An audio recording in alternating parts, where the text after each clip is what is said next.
Hi there, my name is Clifford Machingaifa, associate producer with the African Tech Roundup.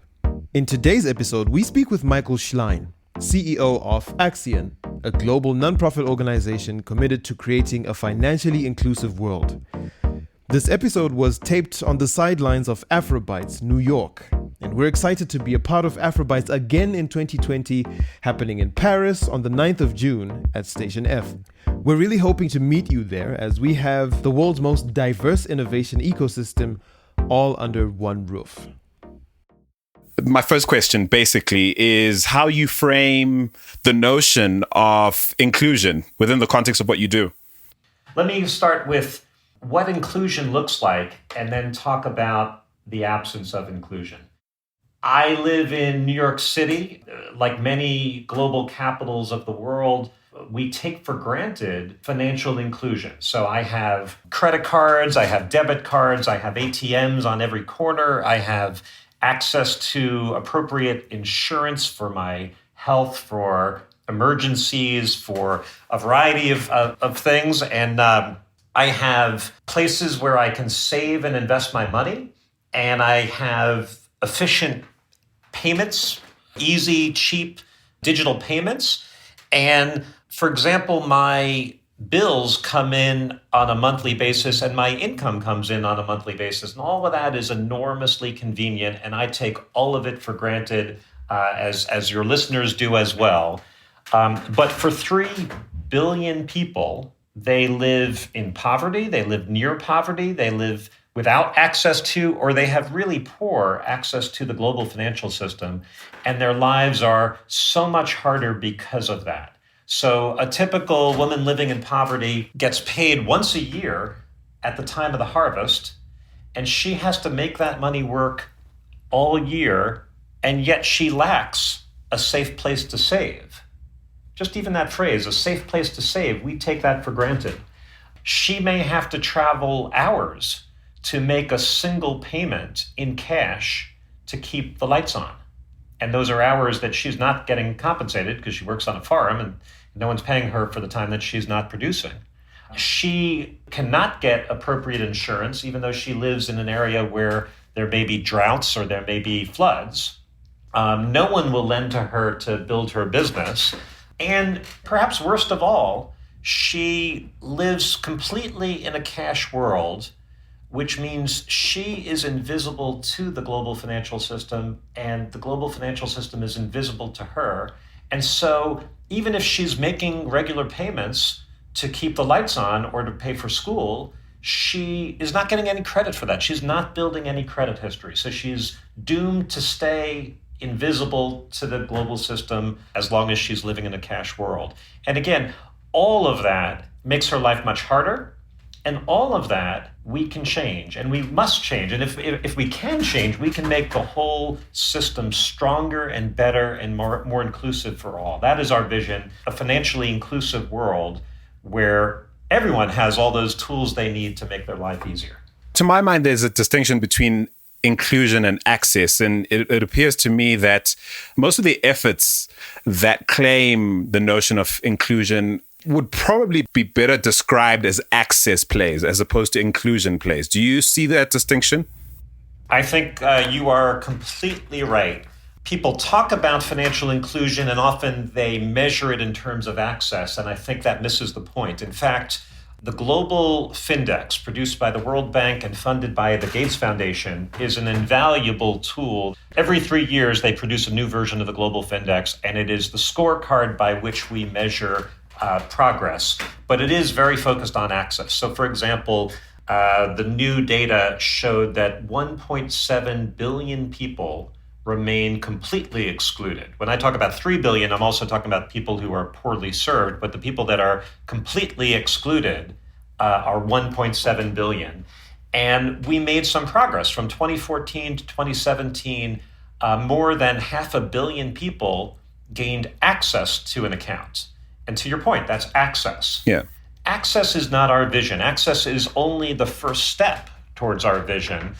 In fact, when you dig a little bit deeper, hundreds of millions of the people who have gained some form of access turn out to have dormant accounts that are not used in more than a year. And if you think about that in your own life, you use your financial accounts, in many cases daily. If you haven't used an account in more than a year, you barely know it even exists. And what it really means is, generally speaking, it means a government or an employer made a payment to you through an account, and you withdrew it, and now you just cashed it out, and you never are going back to that account. So you don't even think of that account as anything worthwhile. Access is an important first step, but it is only a first step. Our real vision is to help people save, help people get appropriate insurance, help people get appropriate credit, and use financial services to manage their day-to-day and, of course, seize opportunities when they get them. That is far, far more than access. I actually, in your question, there's an even more important point. I think sometimes we get lost in the conversation around access, and the real prize is making sure people use and benefit from that access. It's not access alone. Is a friend of mine said, measuring access is like measuring gym memberships when you're trying to talk about personal health. Gym memberships is not the way to measure an individual's health. I thought that was a powerful analogy. That is that's one I haven't heard before, and it's a good one. Shall I read into the fact that you prior to becoming president and CEO of Accion, you were a civil servant at, some would say, some of the highest levels attainable within America, chief of staff of the U.S. Securities and Exchange Commission, for example. And then, of course, you were a senior executive for Citigroup. Would I be right in reading into the fact that you now head up what's essentially a nonprofit, in saying the rhetoric you've sort of shared so far doesn't seem top of mind enough at the sort of state level or sort of the government level in most countries. And it's certainly only become topical for banks or the financial fraternity now, being that they're being disrupted by various issues. Is our only answer to look to nonprofits doing impact investment? So there's much in your question. Personally, I started out in investment banking, and you're right, I spent a dozen years in public service working both in New York City government and then in the federal government at the Securities and Exchange Commission. And then I spent a dozen years working on Wall Street, working at Citigroup, where I had a great opportunity to run a variety of corporate functions. And when you're working in public service, you're trying to make the world a better place.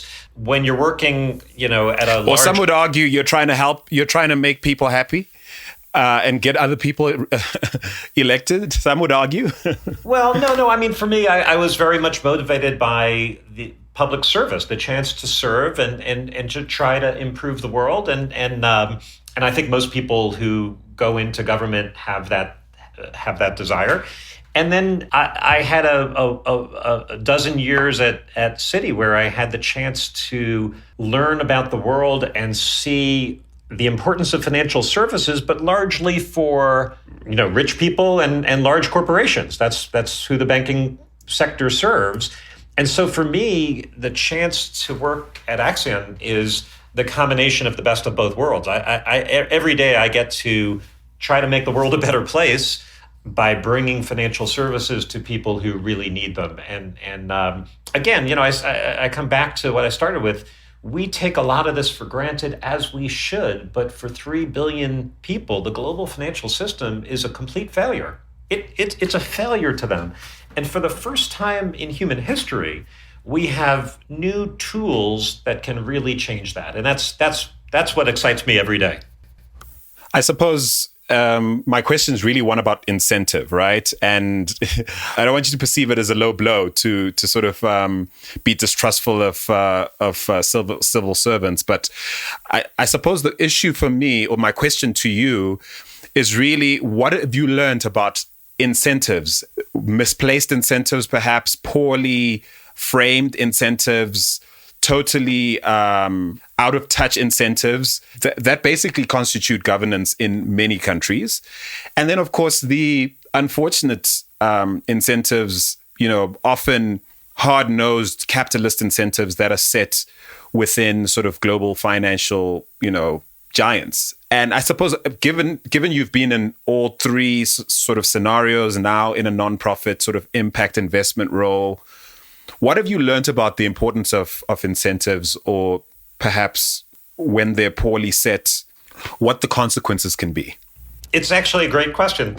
I have now traveled to nearly 90 countries around the world, and I have spent a lot of time, and I do appreciate that many governments do attract people for the wrong motives. And so there are many people that see the chance to work in government as a chance to benefit personally. I have not had that experience. I worked, again, at pretty high levels in New York City government doing economic development, and then at the Securities and Exchange Commission. And I have many friends who have worked in high levels in the US government. And I'm a big believer in public service, and I think it's a noble calling, and I think you can have a great impact. And I think most of the people I've met who have chosen that to spend some or all of their life in public service are choosing it for the right reason. So am I blind to people who go into government for the wrong reasons? Absolutely not. But I do think my experience is most of the people who take on roles in public service are motivated to do the right thing. And then I suppose my question is more around the systemic issues that you might have observed. No. I was going to get to the other side of your question. So I did spend a dozen years working in a large bank, and I do think large corporations have enormous power and impact, and they are organized around maximizing profits, and all the incentives are aimed at that. And I think that's powerful, and I think you can harness that. And I very much enjoyed my time and learned a great deal. But I did then have the opportunity and took the opportunity to work in a global nonprofit that, for me personally, combines the best of both worlds, where you've got the public purpose of trying to make the world a better place, and you've got the double bottom line. We're trying to not only have a great social impact, but show you can do it in a sustainable and a scalable and therefore a profitable way to maximize. Would you go as far as saying you have a better incentive regime? For our mission? Absolutely. But don't get me wrong. We do a lot of work with big financial institutions, and you have to appreciate that our goal, our vision of a financially inclusive world, is we're trying to change the world for 3 billion people. We are a nonprofit.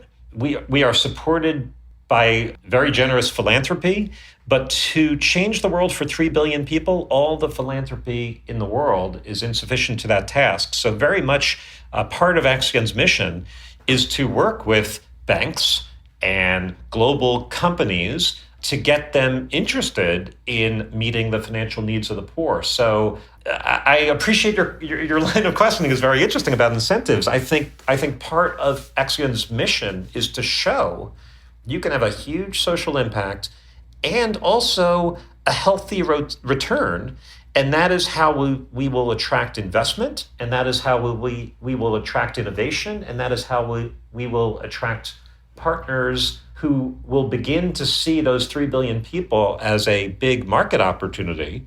And so we're trying to harness the capital sector, not criticize it. Disrupt it? Well, no. Disrupt it is a whole different thing. I do think much of the innovation we're seeing is highly, highly disruptive, but it is still leveraging investment and leveraging the corporate world. I don't see any other way to have a sustainable and scalable impact in the world without harnessing business. Gotcha. Look, I'm a pragmatist. I happen to agree with you. I just thought it's always interesting to ask, especially someone like you. I couldn't resist, given how you've your career so far has spanned 3 very interesting but very different and frankly very differently incentivized locuses of power within global finance, So it was just quite interesting for me to hear your take on that. But perhaps for people who aren't familiar with Accion, here's your opportunity to sort of break down, your group structure. I have in front of me a couple of PDFs that quite impressively put on 3 or 4 pages everything you guys have invested in and essentially give an idea of what your focus is in terms of growing a portfolio and also engineering the future of quote unquote inclusion as you define it. So let me take a little step back first before I talk about what we're doing today to just give you a little bit of history. Accion started in 1961, again, a global nonprofit. Our work began in Venezuela, even though we were a US-based organization. And we largely were a private sector Peace Corps, which was quite extraordinary because in 1961, the Peace Corps did not exist. In fact, our founder went on to run the Peace Corps later on. And we spent a dozen years in Venezuela and then in several other Latin American countries, basically doing community development. And in the very early 1970s, we said our clients need more than community development, they need capital. So we started experimenting with making very small loans to the poor, and we found that they could repay loans 97% of the time, a statistic that has held up over several decades since then. We were doing it in Latin America.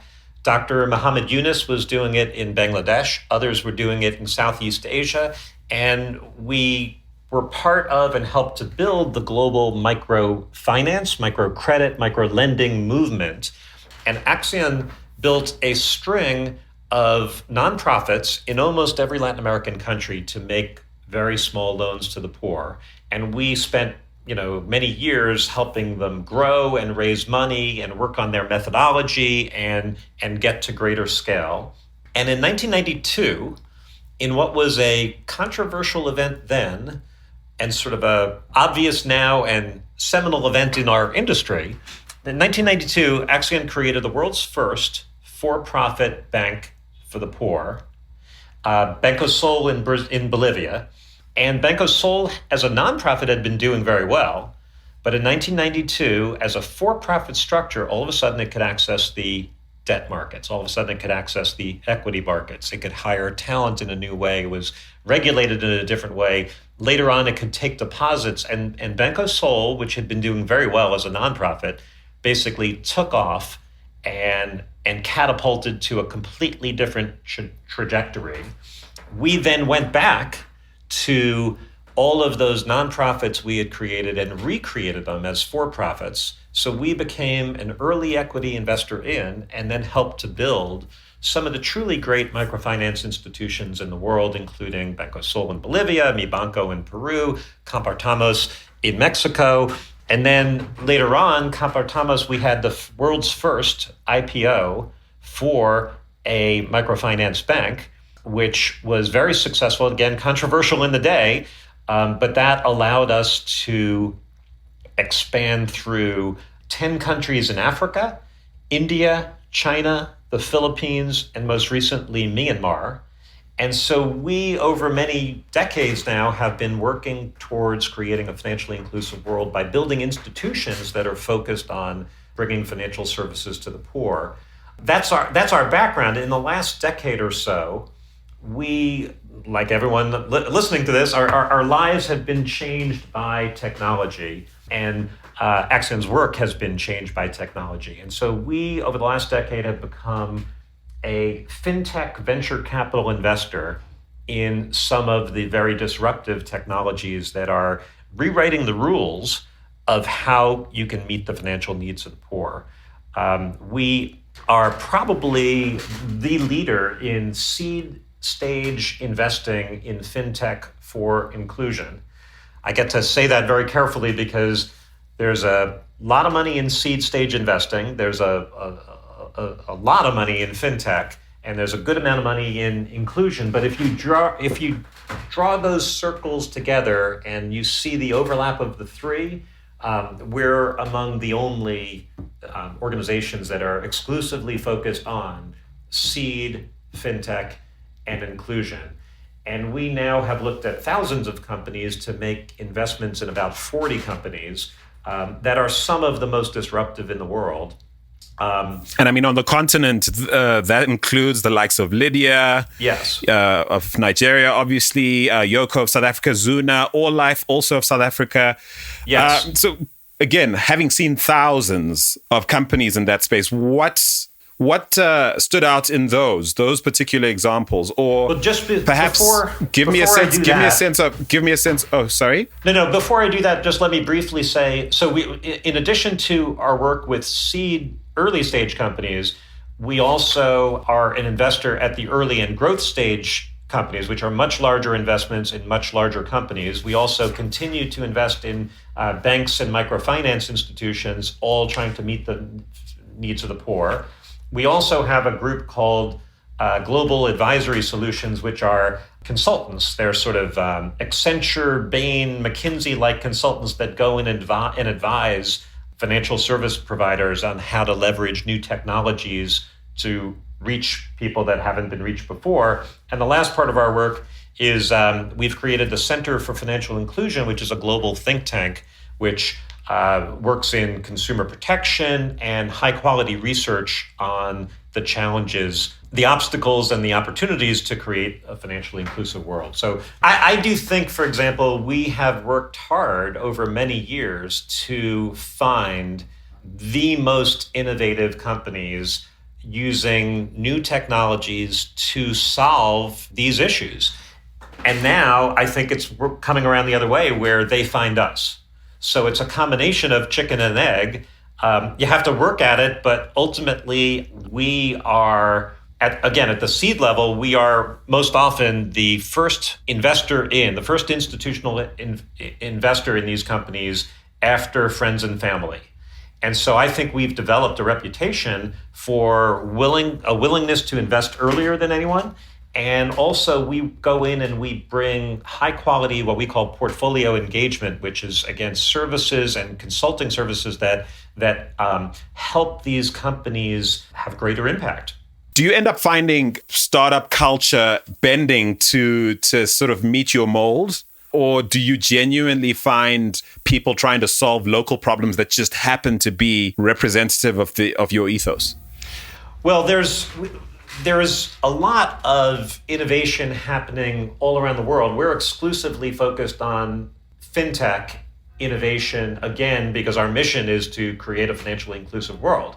So it's a combination of both. We find them and they find us, but we do, in the courtship and in the due diligence process, make sure that we're very, very aligned and that these companies truly are double bottom line. That is, they are not only trying to have a big social mission, but they're also trying to be scalable and sustainable and profitable.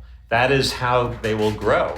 I should say that we're particularly focused on these early stage companies, not just seed, but also early and growth stage companies, because of the world in which we're living today. We are living in a world where digital technologies are allowing us to reimagine the world, and startups are faster and more capable at embracing the new technologies than existing institutions. Let me give you a little feel for what I mean. It used to be, when you spoke about financial services for the poor, it used to be that distances were seen to be insurmountable. Today, with technology, there's no distance in the world that is insurmountable. It used to be that transaction sizes were too small to be commercially viable. Today, new technologies, there's no transaction size that's too small to be commercially viable. It used to be very hard to figure out how to know your client when you're talking about the poor and the base of the pyramid. And today, data and data analytics are allowing us to know our clients in new ways. And so, whether it's data analytics, the Internet of Things, machine-to-machine technology, global satellite imagery, blockchain, psychometrics, biometrics, the level of innovation is extraordinary, and that changes all of our lives, but has particular relevance for how we can solve some of society's most enduring problems. That's what we're trying to do. That's why we're focused on early stage companies. I'd like you to factor in on a concern I have around startups on the continent, not all of them homegrown, certainly all of them Africa-focused, which seem to be glossing over the fact that as they sort of promote their sort of inclusion rhetoric, they are in some ways undermining the rights of the people they serve by sort of scraping data from people who don't know any better and certainly aren't in a position to articulate, never mind protect, their long-term well-being, given everything we know is coming as part of this fourth industrial revolution. So I won't name any names. I'm glad to see that, giving a quick squiz at your investment portfolio, some of the people we regularly cite as culprits of this trend aren't here. But I do think you're probably privy to debates that happened in this realm back in the day when, sort of microfinance was the new buzzword. And I think today we're looking at the whole microloan thing enabled by technology as being the new sort of wave of what could potentially be a problematic issue for the African continent. I think your question is a great question. It may even be the central policy issue that we as a society really need to grapple with. And it is about data and data privacy and the trade-offs for society. So I can tell you scores of the companies that we invest in are leveraging data and data analytics in incredibly creative ways and using that to, again, solve problems for people and provide financial opportunity. The problem is when people don't realize the trade-offs and they don't understand what they're giving up. I do think that people should be able to make informed choices and say, I'm willing to give you my data, but I want something in return. I think some of the companies we've invested in are built on exactly that premise, that they're trying to empower people to see the value of their personal data. There are two companies in particular. One is called Destacamade, which works in Latin America in Chile, and another one called Credit Mantri that works in India.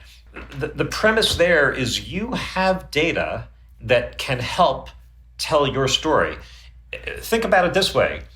You shape your image on Facebook, for example. You would never let someone else put your profile together. You get to control that. Well, how come we let people, credit bureaus you have no influence in? This is a very important description of your financial capability, and it's a black box. So what these companies are doing is saying, no, just like Facebook, you should be able to put your best foot forward. You should be able to shape how you come across. And if you have additional data that would change a financial institution's view of you, that's valuable. And so sure enough, Destacame, for example, if you're making regular rent payments, but they're in cash, or utility payments, or you have other support that bolster your case, Destacame can analyze that, and then you get a Destacame score that a bank can use to lend. And so, again, it comes back to your question. People should be empowered by their own data. They should not just give it up and lose control of it. It's a very, very important societal issue. Yeah, I mean, I can appreciate how a company like Lydia, for example, providing SME e-invoicing and forward financing. I understand how if you're in that sort of market, you can fully expect people can understand what the value of what you're giving versus what they're getting. It just becomes a little more of an issue for me when I see companies in the name of, say, lighting up Africa or something, employ these, very aggressive data harvesting regimes. And it's not just them. It's potentially smartphone manufacturers. It's a lot of people. I just imagine that you and your team and your executive team have to walk a fine line around looking into the future to see the benefit of allowing certain things that might upfront appear to be invasive and unfair exchanges of value occur up front. I wonder how you frame that for yourself. The key is making sure people are making informed choices. So if I say to you, I'll give you a $200 loan if you give me all of your data on your phone, in perpetuity, you may say, I'm not going to make that, my data is more valuable than $200. Now, on the other side, if you're talking about a family in, rural Kenya that has no access to financial services, and that $200 could really change their life in a good way, they might make that choice differently. So it's all about informed choices and making sure people understand the choices. And I do think the thing that we all have to guard against is the hidden choices, the uninformed choices, the things that you don't know you're agreeing to. But I do think people can make informed choices to trade. And I hope that the whole world starts to appreciate that data is incredibly valuable, and you should only give access when you're getting something in return. I suppose my sense of things, if I'm honest, is just that a lot of the rhetoric around financial inclusion and access isn't accompanied with enough resources and intent around sort of solving the financial literacy problem that we have in places like the African continent, because there are people, clicking yes to app requests all the time all over the continent. And technically that takes sort of founders off the hook in terms of, well, we asked them for permission and they said, sure. Or they've bought into our notion of we're creating value and they're sort of paying for it with data, except I think 1 out of maybe 20 might not even know what the implications are long term of decisions of that nature. And I suppose that's one of my biggest bugbears. No, and you're not alone. I think this goes way beyond financial inclusion and poverty, and even way beyond the continent. I do think, Europe has been leading the way in terms of new privacy regulations, and I think China is starting to use data and data analytics for social scoring, which is very troubling in many ways. Yep. I think these are the central issues of society today. In all contexts, I think really understanding privacy and the trade-offs, data privacy, and who has access to your data. And again, the goal is to make informed choices. I think these are huge, huge issues for all of us to wrestle with. But I do think you're right in your questioning, and I think we have a special obligation to make sure that their choices are informed. Absolutely. That said, yeah. I do a lot of work with our clients, and our clients are extraordinarily sophisticated.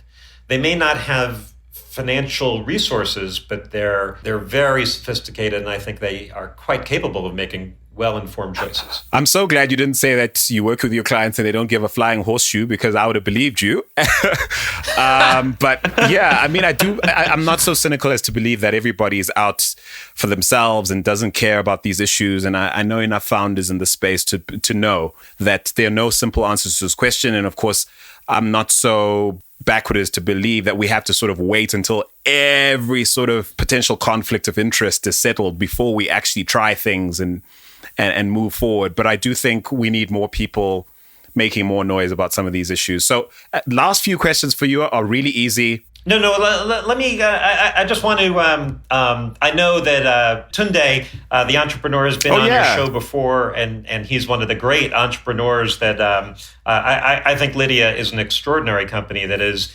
helping to find new ways of meeting the financial needs of small mom and pop businesses in Nigeria. But let me just describe some of the innovation that we're seeing, and I'll particularly focus on a trend that we're seeing more recently in providing insurance to people who have been left out. And again, here, people sometimes misuse the loan product because they don't have insurance. So if you have a fire, or you may borrow to rebuild, but what you really should have had is insurance. But if insurance is not available, you may take out a loan. But what we're now seeing is new ways of, again, using digital technologies for insurtech is what they call it. So I'll give you a few examples. Pula is a company in Kenya that is using the data from satellite imagery to help meet the needs of smallholder farmers, single family, 1 acre farms, which of course is a big portion of the 3 billion people. 60% of Africa's population are involved in farming. And from the data from satellite imagery, they can help assess if a farm has been flooded, if there's a drought, if the seeds are working well. So you can provide insurance, and plus, especially in the context of Kenya, you can do it with M-Pesa, so people can pay for the insurance and also get paid back when there's a claim through a digital currency. And it's really pretty amazing. That's one example. Another example is Limkani in South Africa, where in a small informal village, a fire can not only hurt one home, but can hurt the entire village.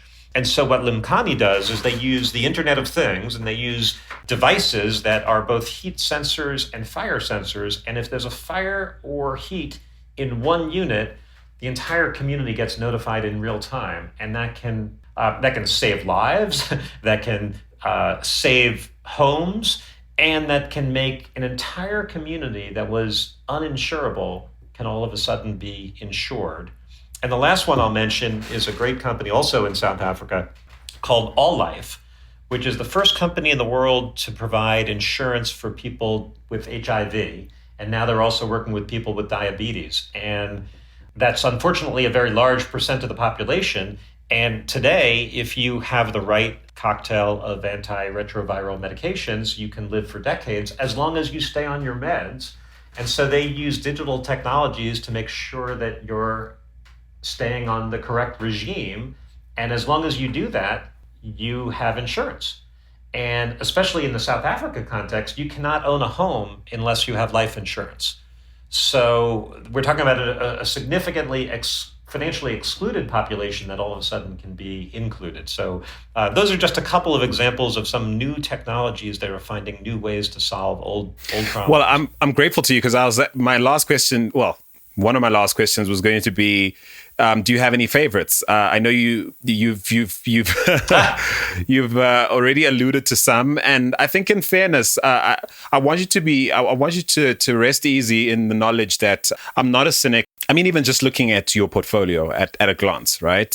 You mentioned All Life. I know people personally who wouldn't have life insurance except for that company. And of course, now that's a trend that's caught on, and other insurance companies have started to offer, well, not all, certainly, but other insurance companies have come online and started to, quote unquote, do the right thing.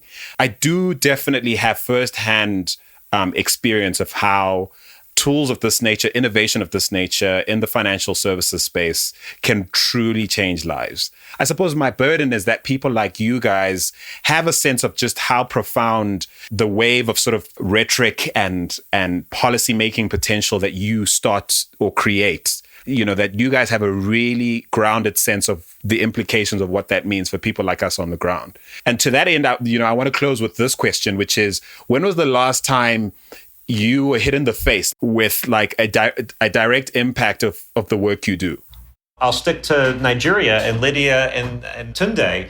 I was visiting him not long ago, and I had the chance to meet with several of his clients. And just for your listeners, what Lydia does is they work with small mom and pop shops, and they provide a digital invoice tool for free. And that helps a small business go from cash to digital records. And then off of that data, Lydia can begin to lend and see precisely what this small store, the small enterprise can afford in credit.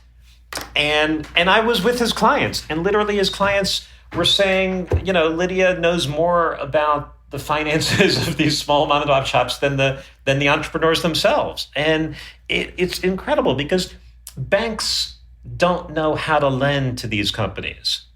And Tunde is, again, harnessing technology to find new ways of doing things that the banking system has failed out for a very, very long time. And that is tremendously exciting. So yeah, it hits you in the face, and it's great. It's why I do the work that I do. Michael Schlein, thank you so much for being on the African Tech Roundup. It is my pleasure. Glad to talk to you. Thank you.